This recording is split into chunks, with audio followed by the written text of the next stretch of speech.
வார்த்தை படிதம் தான் எனக்கு நல்லா இருந்தது. அதே மாதிரி என் பொண்ணும் வரணும். நீங்க வாழ்க்கை பெரிய லெவல்ல வருவாங்க. இவங்களை பொறுத்த வரைக்கும் என்னன்னு கேட்டீங்கன்னா நல்ல பெரிய ஆபீசர் மாதிரி வருவாங்க. அரசாங்க உத்தியோகத்தில் வருவதற்கு இவருக்கு வாய்ப்புகள் உண்டு. ஆனால் இவர் வாயை திறந்து எதுவும் சொல்லக்கூடாது. ஏதாவது சொன்னாருன்னா அது நடக்காது. நான் பாஸ் ஆயிருவேன்னு சொன்னா நடக்காது.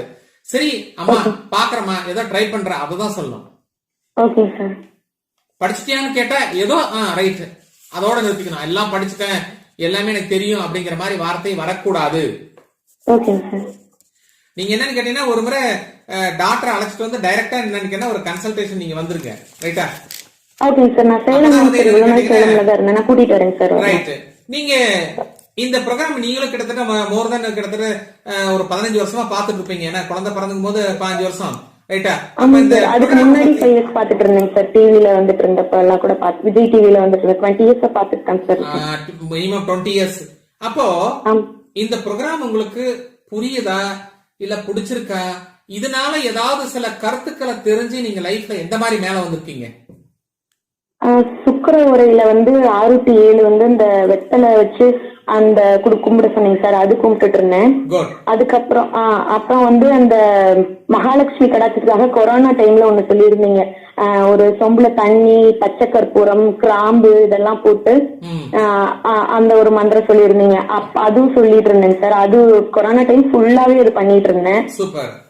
அதுக்கப்புறம் என் ஹஸ்பண்ட்காக 2023ல கேட்டிருந்தேன். அதே மாதிரி 25ல நீங்க சொந்த வீட்டுக்கு இவர் வாங்குவாரு போயிருவாருன்னு சொல்லியிருந்தீங்க சார். அதுவும் நடந்துருச்சு.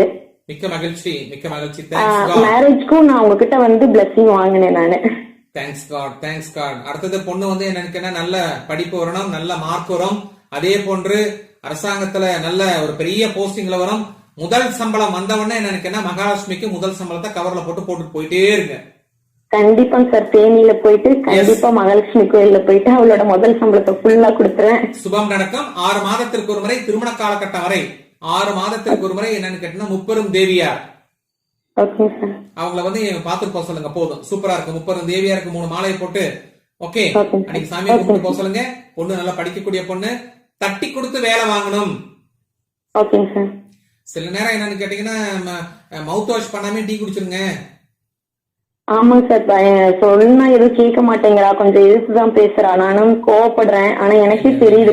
மகசிவ சொல்றா, மங்சிங் நான் வண்டியில போகும்போதே ஸ்டார்ட் பண்ணும் போதே சொல்ல ஆரம்பிச்சிருன்னு சொல்லுவேன். அதெல்லாம் செய்வா ஒரு சில டைம். ஆனா நான் சொன்னா மட்டும்தான் அவ செய்வா. இல்ல இல்ல, இந்த பொண்ணுக்கு முதல் எதிரி யாருன்னு கேட்டா அம்மா அப்பா தான் முதல் எதிரி.